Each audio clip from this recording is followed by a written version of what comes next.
welcome to another video here on the Critical Focus channel. First off, a big shout out to all my members who support my work and keeps the paint flowing and the electricity running. Members do get access to the member Discord, will influence the content, the matchups, whatnot. There is a join button below if you feel so inclined. But regardless, I am happy for your support in the form of actually just watching the video, of a like and a comment, and if you haven't already, please do feel free to subscribe as well. Let's get on with the video.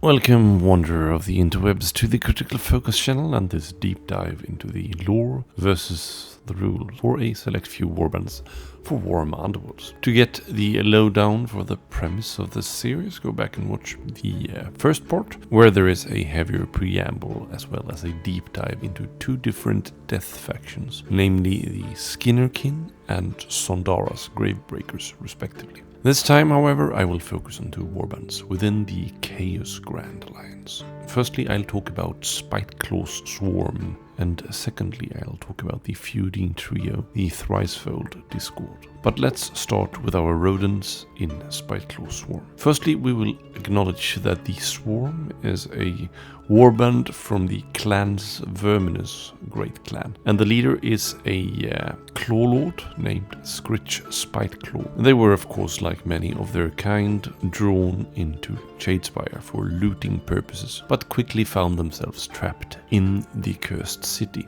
So to backpedal a bit here, Clan's Verminous is the Skaven clan who focuses the most on war of all the great clans. Add to that it's also the most numerous, and you'll understand how utterly expendable each and every rat is, and how important it is to feud and scheme to be able to achieve something vaguely reminiscent of recognition. In the minds of the other great clans, the Verminous variety is seen as simple-minded fools, purely relying on strength of numbers and an inexhaustible horde of clan rats and storm vermin at their disposal. Well, back to the warband. The warband eventually, thanks to much scheming and plotting of course, partly in league with a mysterious chaos warrior named Suvas, eventually escaped, and at some point, sooner or later, but prior to its destruction at the hands of Alariel anyway, they arrived in the living mountain of Beastgrave in Gur, where they took up their hunt for loot things and relics. At this point, at the behest of being struck with the Cataphrane curse, they had been so overcome by a gnawing hunger that Squitch's leadership was left threatened as a result. Well, the Cataphrane curse, which I will not go into full detail on here, not much detail at all actually, but I have some older lore videos on board lore, Shadespire lore and Night Vault lore respectively that should give you some insight. It is the inability to die, but rather agonizingly get stuck in a perpetual cycle of death and rebirth. Well, anyway, before I dig myself into an even bigger rabbit hole here, let's talk about the individual fighters in this warband. Well, all of them aren't actually individual fighters, but let's get back to that one. Scritch Spiteclaw is the Claw Lord and the de facto leader of the group. Claw Lords are by their very nature cunning, brutal, but also very self-preserving. They will not hesitate to throw an ally in front of an enemy, and they will not shun any dirty trick to emerge victorious from a battle. They oftentimes lead very bravely, of course, from the back at a safe distance from the enemies, awaiting to pounce on unwary enemies while outpositioned, and also to be sure to not have any up-and-coming Skaven rival sink a rusty dagger in the small of their back and claim their hard-earned position, which is most likely how they earn their place to begin with. Kirk is the second in command, and he is aptly named the Almost Trusted. He is a very skilled warrior, surprisingly sadistic even for a Skaven I hear, and he patiently awaits his time of ascension when his master, not if, when, meets his untimely, or timely, demise. The three, but only three in game terms, remaining rats in the warband is a representation of three different archetypes of clan rats that make up the masses in the clan's Verminous arsenal. And in game terms they can indeed be resummoned, but really it's just a representation of another rat taking the former's place rather than any true Resurrection. First up is the Festering Skaven. These have been blessed by the Great Horned Rat, the Skaven deity, with a bounty of boils, rashes and buboes, and they have equally disgusting weapons encrusted in foul-smelling grime. The Hungering Skaven next are those Skaven that have developed a particularly nasty hunger, so intense that they hunger for raw flesh from foe or friend alike. They enter combat in a frenzy to represent their crazed bloodlust and hunger for raw meat. Lastly, the Lurking Skaven are those Skaven that take a less direct approach to warfare, one could say a more Skaven approach. They skulk in the shadows and dart back and forth in hit-and-run attacks with their twin blades. So let us then take a look at the fighter cards and the war scrolls to see how this all comes together with lore, or if it does at all. First thing to note is that all of the Skaven here are supernaturally fast, sporting 5 move, both uninspired and inspired.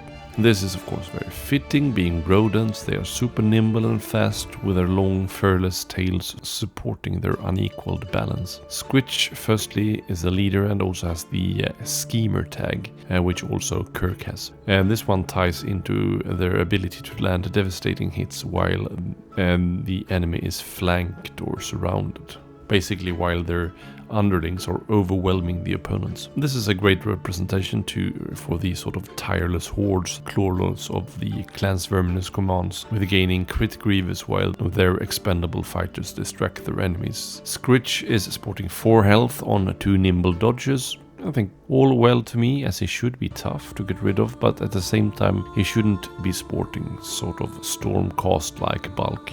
His attacks are suitably decent, same here. They are no elves or elite Sigmarites, but 2 hammers for 2 damage or 1 damage from range 2 is definitely not shabby, not least with the schema trick to boot. Inspired, he gains even more confident with gaining a very solid 3 hammer attack, while everything else stays the same. I think there's nothing wrong or very off with his profile. Kirk the Almost Trusted next is 1 shield with his, at least formerly called, Warding Spear, which ties into the shield defense. He has an exactly identical profile to Squitch when it comes to his attacks, which shows exactly why Squitch needs to be very wary of this potent rival. Inspired, his defense turns to 2 dodge on 3 health, by the way. I think perhaps the former defense profile of 2 shields could have been warranted, especially on 3 health for a rather pivotal fighter, but 2 dodge isn't too far off, I guess. The Festering Skaven starts on a measly 1 dodge but on 3 health, which I honestly think feels weird for lowly clan rats. I think the 2 health from the previous edition felt a lot more thematic, with really showcasing how utterly useless, expendable and replaceable they are. These might actually withstand a couple of hits.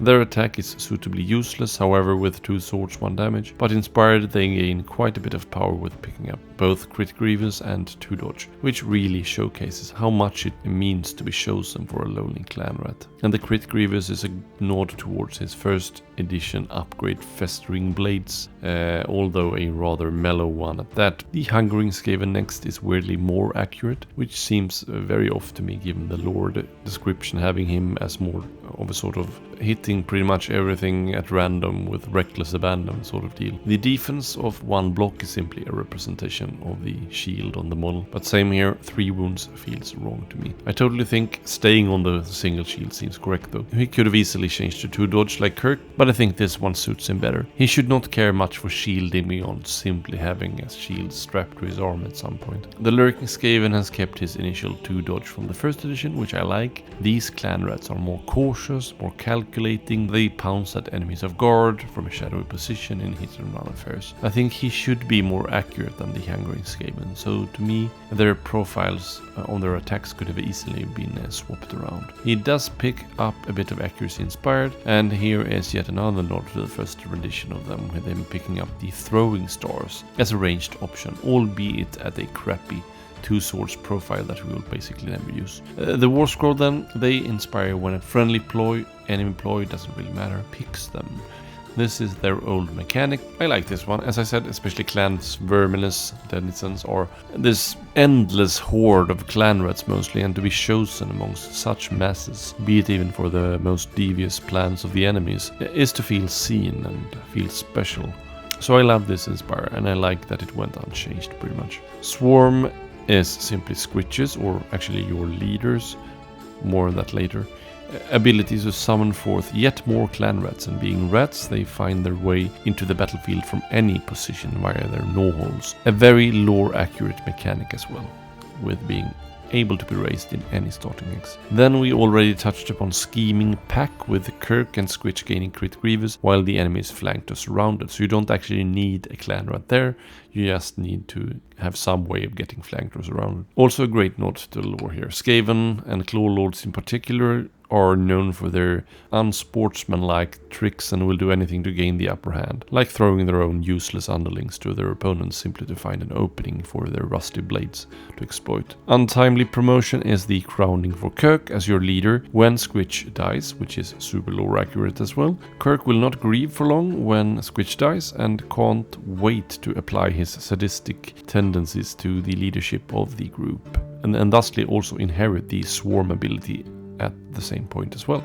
Then we have the once per game abilities with first up Skitter, where we have the very brief lore excerpt, he who fights and runs away, and this triggers after you use a core ability while being adjacent to another friendly fighter. You get to push the activated fighter 1 hex afterwards. So this would imply attacking and then scouring off, leaving your friend sort of exposed at your opponent's mercy, which is pretty fun. You can of course use this in a plethora of ways. I think it's pretty spot on, albeit not very exciting as a mechanic, and I can think of a fair few cards from the first edition that could have made it to the War Scroll that tells the sort of Skaven story better. Next up we have Justified Paranoia. Here we are told a Skaven must always be on their guard, especially around other Skaven. This has the same sort of stipulation as the previous one, but now instead you get a guard token instead of a push. Same sort of deal. Love the story, but the mechanic is just not very exciting. Out of my way, fool things. Squitch and his more useful minions are well versed in getting themselves out of danger and into the best position, we are told. So this is the same thing as the card Confusion, but it only works for friendly fighters. So I think this is also pretty underwhelming and not very exciting, neither lore-wise or mechanic-wise. What I would have liked to see is a greater representation of the expendable nature of the clan Verminous hordes, as in like their old card, aptly named Expendable, or later completely expendable in the Rivals of the Mirrored City update.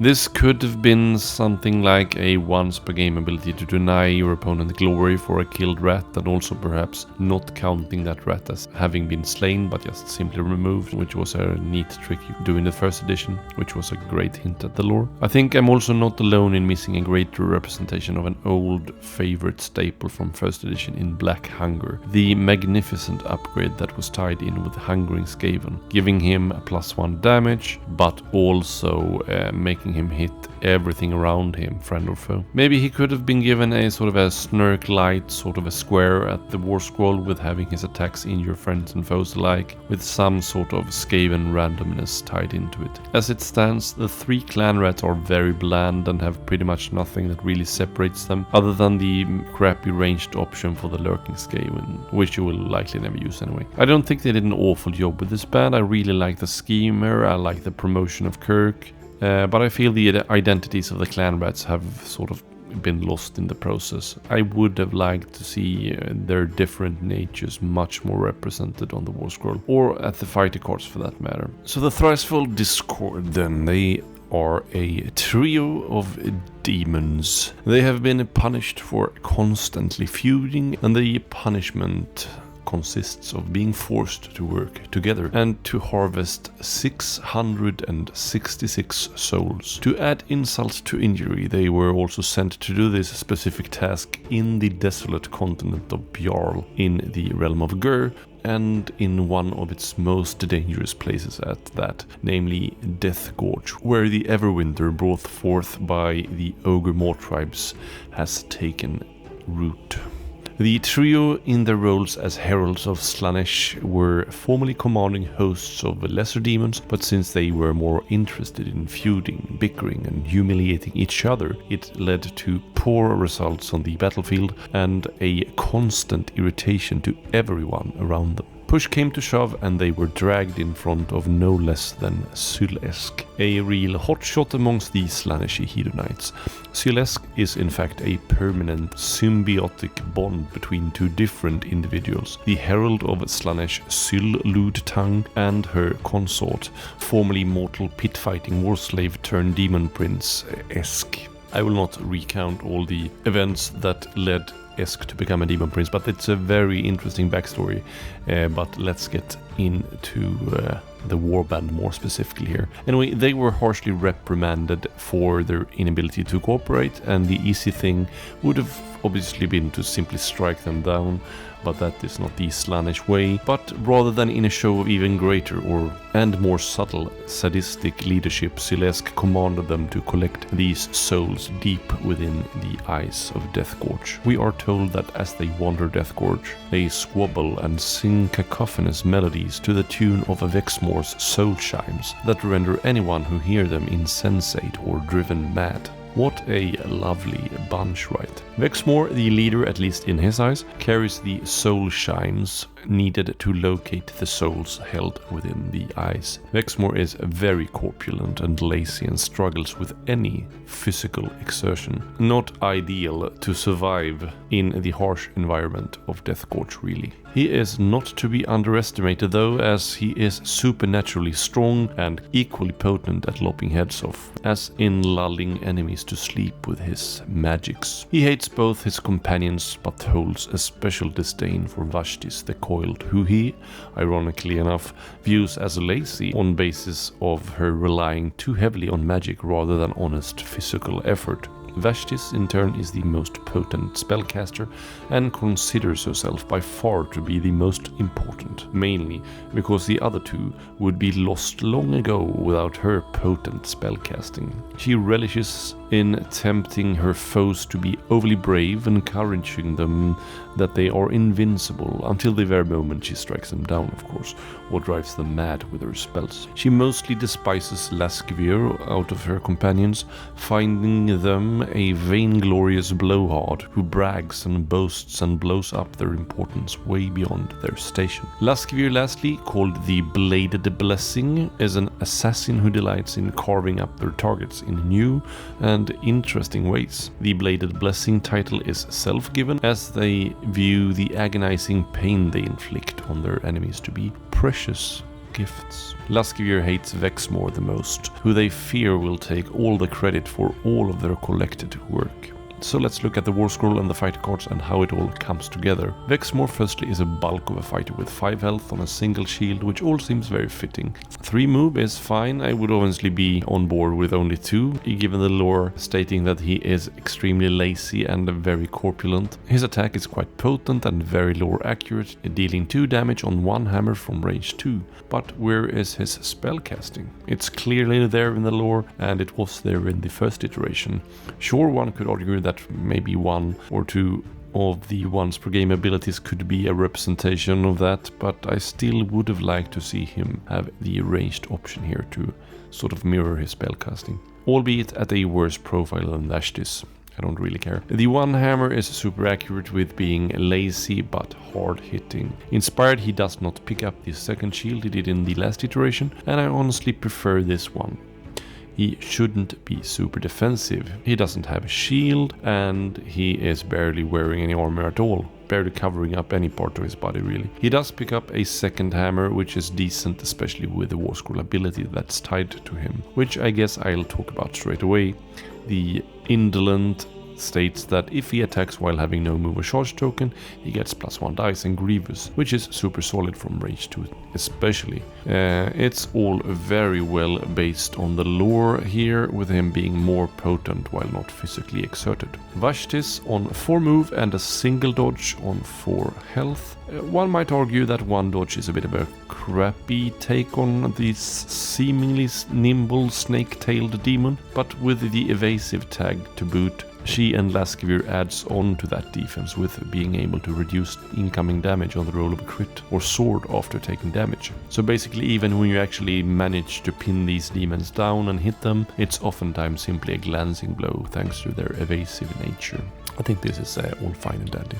Attack-wise, he is of course a less potent fighter in melee than Vexmore, but does have a fairly accurate spell representation here with a range 3, 2 hammers, 1 damage attack, which goes to a whopping 4 range inspired, while her melee also gets quite potent on 2 range, 2 hammers, 2 damage. These are Heralds of Slaanesh after all, and no pushovers. She also picks up 2 dodge inspired, which tied with the evasive tag there makes her all the more harder to get rid of. I have no real issues with Vashtis at all. Her spell casting is well represented, and her nimble stature and snake-like body as well. Laskivir lastly has gained a health from the last iteration while on a very speedy 5 move already uninspired, which is useful given they only hit from range 1 compared to their 2 companions. 3 swords for 2 damage doesn't sound amazing, but it is the most accurate uninspired attack from the bunch, if you disregard Vexmore's indolent buff, which I guess you couldn't really do. And inspired, they get super accurate on 3 hammers, 2 damage. Very fitting for a demon assassin, while also gaining a second dodge to boot. On top of that, Laskivir possesses a very nasty ability to, after having made an attack, pick an enemy fighter that is not vulnerable and within 2 hexes of the target to ping them. This can be the same enemy as the target, as it doesn't say other enemy fighter. So as long as you don't leave the target vulnerable, you can hit for 3 damage pretty much, or toy with a secondary target, of course. The lore text here tells us that pain is a gift to be shared, so teaches the god Slaanesh, and all may know it's Keres. How very considerate of Laskivir and Slaanesh, right? So Slaanesh is more about pain rather than killing stuff, and if they can leave stuff bleeding and further the pain and sensations experienced, all the better. I am, in terms of power level of the warband, concerned about this ability, as it is quite good and should maybe be a sort of once per game or at least once per round thing. But that being said, it's very lore accurate, with the Bladed Blessing in a wild frenzy going in, slicing left and right and being ecstatic from all the blessings they share. The warbands inspire then. Immediately after an attack or save has been rolled with no successes, or when a friendly fighter is slain, you inspire another friendly fighter. Sure, it was even more thematic before, when the specific fighter each of them hated the most failed, but it could be a bit confusing to keep track of, so I think this one is enough on point with their background without being too confusing. Then, as for the once per game ability, Eldritch Enmity tells us that even as they dance, pirouettes and stomps into battle, the Thricefold Discord are always at odds. Which means that once per game, instead of playing a power card and a power step, you pick 2 friendly fights and push them each up to 1 hex, and after that push, they must be further apart. Number 1, it's a very useful ability, especially since it's up to 1 for each of the 2 instead, so you don't have to push both if you are in a good position with one of them. And number 2, it's a great lore representation of how much they loathe each other. I have no issues with this one. Feuding next is a search once per game after your action step to inspire one and uninspire another fighter. There is no finer thing in the Dark Prince's court than to utterly shame a rival. So pretty much a direct copy of how Domitan's Storm Coven inspired, but for a totally different reason, of course. It's definitely lore accurate, but we already have this so well represented in the Inspire condition that this just feels like more of the same, although it is sort of different. There are so many flavorful cards from the first edition to draw from that would have made for more interesting ability, like the upgrade Song of Corruption, for example, to have enemies support you if they are within 2 of the target, which is pretty fun. So that could be like a next action step thing. The last ability is Vile Temptations, and is a nod at the False Gifts upgrades from the first edition. Like all Slaanesh demons, the Thricefold Discord love nothing more than to unravel a mortal soul. And this is both lore accurate and very strong, to remove an upgrade from an opponent and replace it with something you have in your hand. I have no issues with this one, other than maybe it's also a bit strong with all the other stuff to boot. They get a lot of oomph on their war scroll, and maybe it's a bit much. But this isn't about balance, it's about how lore accurate stuff is, and in that regard, it's very, very on point. That is it for the Thricefold Discord, so I would have liked to see Vexmore's magic better represented, and I would have liked to see something else than the Inspire Uninspire, which to me is just sort of more of the same from the Inspire mechanic. That is it for my contributions in today's episode, but I will include my channel member Forgot My T's contribution, which was actually originally a comment on my last video on the 2 death warbands. She really adores the Grymwatch, it's one of her absolutely favorite warbands to play, so she made a lengthy comment into a full breakdown on her sort of lore versus rule take on them specifically. So here you go, even if this particular episode is on Chaos Warbands, I will include Beth's Grymwatch breakdown here, but narrated by me. So Beth starts with saying, if I may, as you didn't select my favorite warband, I'll offer a few of my own thoughts on how well the 2nd edition Grymwatch reflects their lore. In the lore, they are a delusional group of cannibalistic ghouls who see themselves as noble heroes on a quest given by their king to slay a vicious monster. And in the excellent story Claws of Famine by Miles A. Drake, in the Diachasm anthology, they are shown to have exceptional loyalty, care and compassion to each other. So with that in mind, let's start by looking at the War Scroll card. Their Inspire mechanic is very similar to last edition. The Grymwatch player's territory is portrayed as their castle or kingdom, and by keeping the enemies out, do you inspire. I love this, even if it doesn't pair up with the Slay the Beast idea. It's still an integral part of the Grymwatch fight for hearth and home ideal, and I do like how it isn't as binary as it was. In the 1st edition, it was an all or nothing inspire, where either there were fewer than 2 people in your territory and you inspire, or there were 2 or more and you didn't. Now it counts the total bounty characteristic of enemy fights not in your territory, as well as the bounty characteristic of slain enemy fighters, meaning that the Grymwatch get more inspired if you've slain the vile foe as well as repulsing them from your lands. Excellent flavor to game representation. They have one ability that can be used once per battle round in the name of the king, if their leader Duke Crackmarrow is still on the battlefield. Mechanically, it lets you either raise a fighter who has been killed and bring them back to the battlefield, or choose and inspire a friendly fighter. Oh, and if you are the underdog, you get to do both. I feel that the Inspire is spot on for flavor, allowing the Grymwatch player to knight one of their fighters by inspiring them. The reanimation can be seen as calling in reinforcements, with more brave souls rushing into the kingdom's defense. An iconic part of the Grymwatch in 1st edition and very well translated to 2nd. The first of their 3 abilities, Defenders of the Realm, describes how it is the duty of every righteous warrior to serve as protector of the peasantry and a shield against evil. No foe shall break the cordon, and allows the Grymwatch player to reroll 1 dice each time she makes a save roll. I love this, the flavor text referencing their self-preserving noble deeds in protecting those who can't protect themselves, being reflected in the warband being more likely to prevent incoming attacks as they raise their shields and defend the homestead. Again, A+ for flavor to rule. The 2nd ability, the Royal Hunt, takes them from defending the castle to being out hunting those never-do-wells. It's an interesting one in that the ability gives the Grymwatch +1 attack dice if the target is damaged, which, while I love both the rule and flavor text, I don't feel line up particularly well. I would say that perhaps something along the lines of the Royal Feast with flavor text about how the hard-won victory feast after a battle tastes all the sweeter could have been more appropriate. This would support the rule more, in that the wounded enemy are ripe pickings for the vicious ghouls to drag down and devour, and the flavor that with the battle all but done, their delusion shifts to the Grymwatch seeing themselves in a banqueting hall with platters of delicious spiced meat. Both halves are good, but I don't feel they mesh together quite as well as they could have. Their final ability, To the Walls, is a great name that I personally love declaring in my most noble queen voice. It is in the moments of direst peril, when all that is chivalrous and pure stands threatened, that the true heroes are made. And the ability certainly does that, allowing you to use In the Name of the King twice that battle round, and quite literally make heroes by inspiring a fighter twice.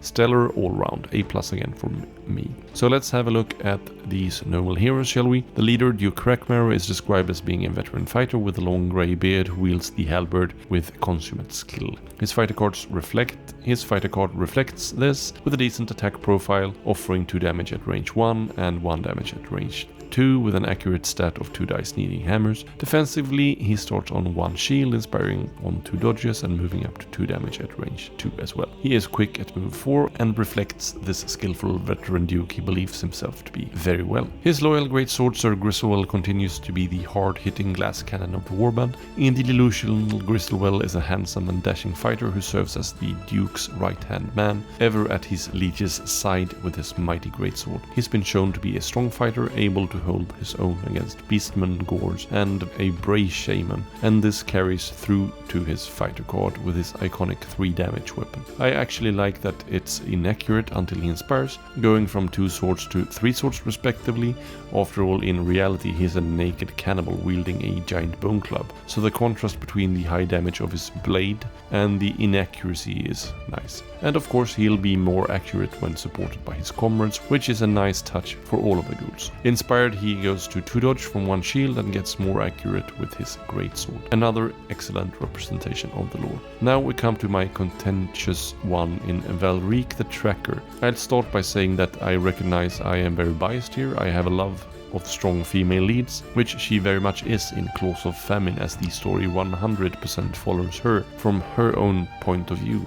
Between the story and the flavor text etc. on the first edition cards, I'd say that Valrique is the ghoul we know the most about. We know about her origins, her survival instincts, her tracking abilities, and these don't really translate to the in-game rules, where she's just a middle ground model who's worse than Gristlewell and Crackmarrow but better than the other ghouls. 2 damage off the bat is nice, and again I am wanting too much, but it would have been nice to see something that showcases her tracker status, like her unique upgrade in the first edition Hunter's Nose, which made every enemy a quarry, a keyword back then for those of you who never played the Beastgrave era, and gave her +1 attack dice against quarry models. Maybe bumping her up to move 5 when inspired, a bit like the Royal Hunt. I think the model rules are perfectly fine, but I'm probably so in love with the lore that I want the best ghoul, Valrique, to be the best ghoul I see her as. I'll lump the Royal Butcher, Knight's Herald and Master Talent together, as they have almost the same stats. I do like how the Royal Butcher's Butcher Hooks comes in with him getting an extra attack dice and ensnare when he is inspired. The move to dodge when they inspire is very nice, giving them a bit more durability and staying power as befits the bold defenders of the realm. And finally we come to the black feathered falcons that are the Duke's Harriers. Being beasts, they have